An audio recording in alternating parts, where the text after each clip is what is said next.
I'd like for us to continue now with an understanding of the first part of thought records for cognitive behavioral therapy, cognitive restructuring. Let's talk about feelings. Feelings come in two forms. There are physical feelings that affect your body, and there are emotional feelings that affect moods. Feelings come in three flavors. There are pleasant feelings, unpleasant feelings, and there are feelings that are neither pleasant nor unpleasant. This doesn't mean that they're neutral. It just means that we just don't pay attention enough to them to assign them any value. There are 6 major emotions, according to the work of the great psychologist Paul Ekman, who spent his life studying emotions. These are happiness, sadness, anger, fear, surprise, disgust. Sometimes they are abbreviated: mad, sad, glad, scared, surprised, and disgusted. This work really began in around 1975 when Dr. Ekman was asked to go around the world and take pictures of people's faces and then see if people could identify what emotion people are feeling. And he found that there are 6 major emotions that are identifiable regardless of culture or race or age, any other variables. We know that there are these 6 emotions, and he wrote about this in a book called Unmasking the Face in 1975. So what are these 6 emotions that he noticed? Well, they corresponded to facial muscle movements. And here we have an example from his book of the different emotions. And you can look at them and you can figure out for yourself, can I identify which emotion is which? Of course, in science, we go usually from animal studies to human studies.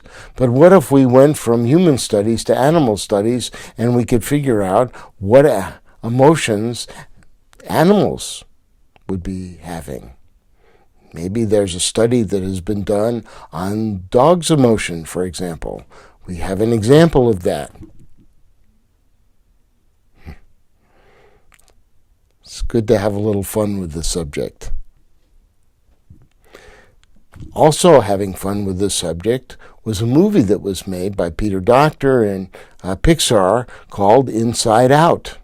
And this movie actually was based on the research done by Ekman and Dasher Keltner and others at Berkeley. And there's actually credits that are given to them as well. And in this movie, 5 of the 6 emotions, they left off surprise, are acted by different voice actors. Louis Black was anger, and I always like to tell people that when I turned 70, my wife took me to an anger management class where we went to a concert by Louis Black. It was very funny. Feelings can be rated in terms of intensity. We can use an intensity scale. Usually I like the scale of 0 to 100, or you can use 0 to 10. You can use, people can use decimals and fractions, to be able to delineate how intense or how strong a certain feeling is. This can be very helpful because sometimes people will use adjectives and say, my feeling was very, very intense. It was horrible. It was terrible. And then when I ask them how horrible or terrible it was, they'll say, 30%. So sometimes I like to get the information of how strong it is, how people rate their feelings. There is an emotion table that I will give to my patients that will have a whole bunch of different adjectives that people can use. Again, this is difficult to see on the screen, but you can understand that. As you can see here, I have a lot of words for happy feelings to balance out some of the other ones that are a little bit. So some feelings actually can be fit in different categories like excited. You can be excited happy, you can be excited angry, you can be excited scared, you can be excited surprised. So you can see how these words can be used. Also, feelings can be either attached or not attached. That means how attached do we get to our feelings? This can be a very, very important element that sometimes people don't understand until they're exposed to it. They don't realize that oftentimes they have a feeling, but they get stuck there. And it's difficult for them to be able to let go of a feeling that they're having. They believe in it very, very strongly. And so not only do they have the first initial feeling, but then they have another feeling and another feeling and another feeling that's based on them thinking about it over and over and over again, unable to let it go. So we can see that there are those variables as well. But for the most part, we're interested in identifying what is the feeling and how strong is it. Feelings and thoughts. Whereas feelings are one-word descriptors of an internal state, thoughts are, by contrast, phrases or sentences. Whereas feelings originate in the limbic system and are processed by some of the areas in the limbic system, like negative emotions, are processed in the amygdala, positive emotions in the nucleus accumbens, etc., different emotions in the thalamus. The thoughts actually are processed in the prefrontal cortex in the front, and there are different sections of the prefrontal cortex that process different types of thoughts. There are automatic thoughts that we talk about. These are the thoughts that are our initial reaction to something. We just have this initial reaction, we have this initial thought, and sometimes people just get stuck on that initial reaction.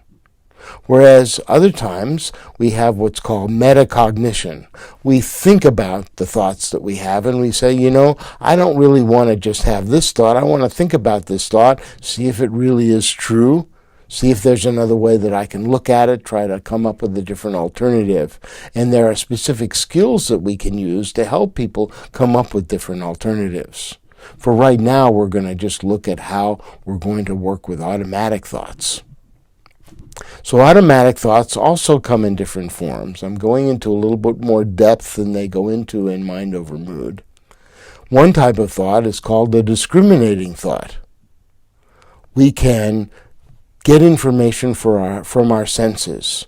We get eye information, ear, nose, tongue, body, the physical sensations, and even the mind is a kind of discriminating thought. We have imagination and images in the mind that also give us information where we have to discriminate to tell one thing from another.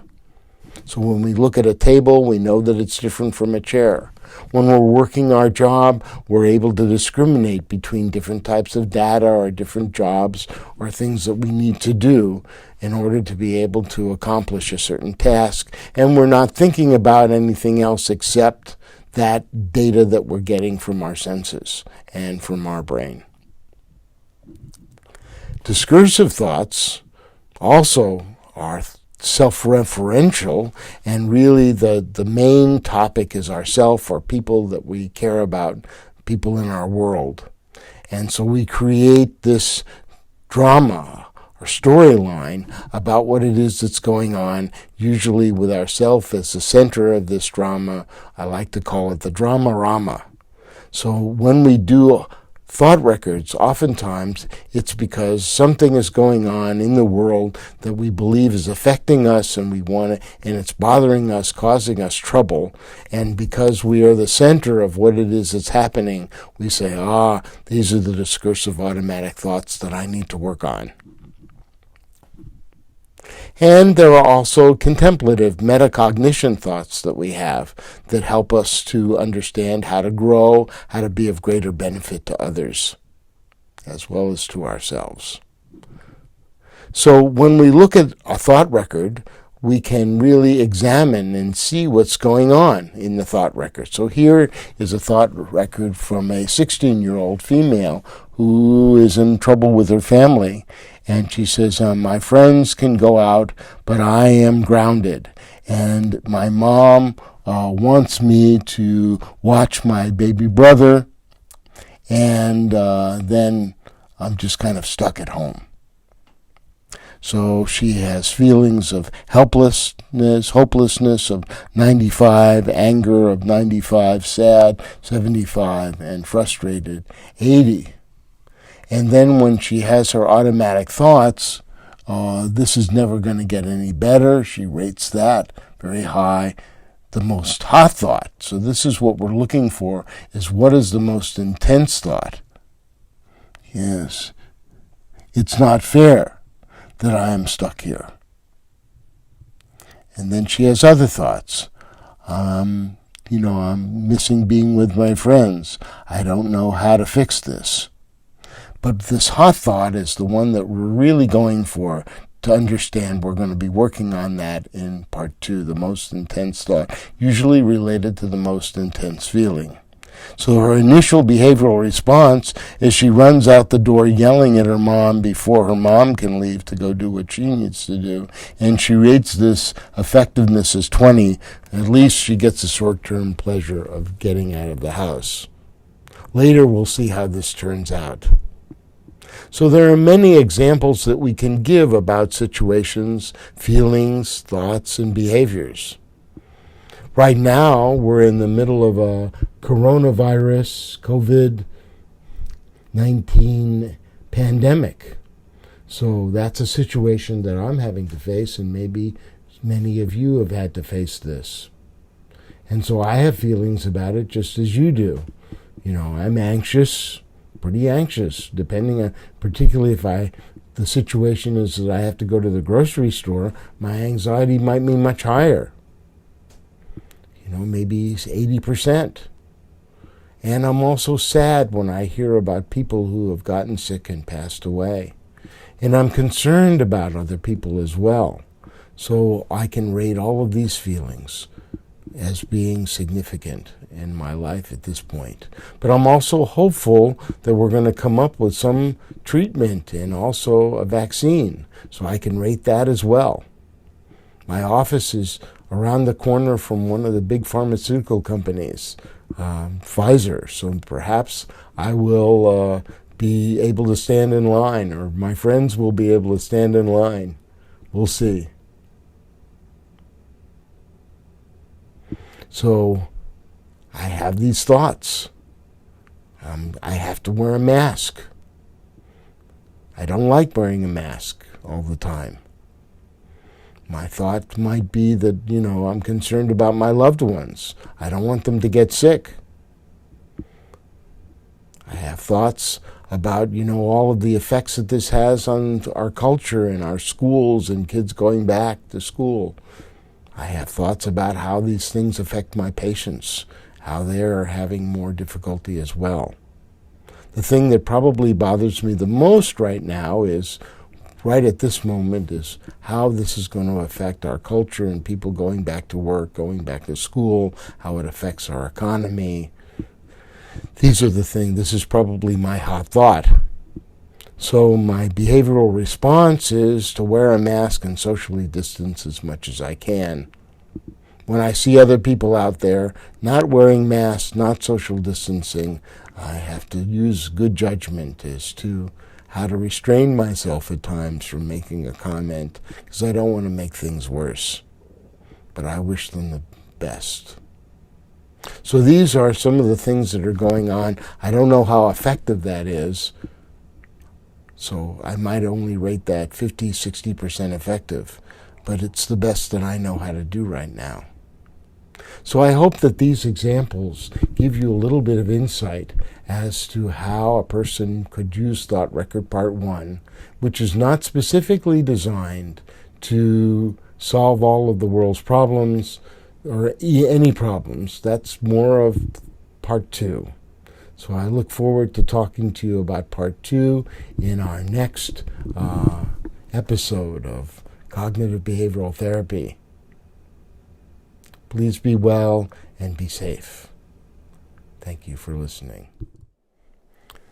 Now that you've seen some examples of the first part of the thought record, I'd like to encourage you to do one thought record a day about something that's happened in your day. It doesn't have to be something negative, but if something negative does occur and you want to write down the situation, the feelings, rate the feelings, also to put down the automatic thought, identify, if you can, the thought that is most potent, the one that's most important, the one that has the most emotion behind it.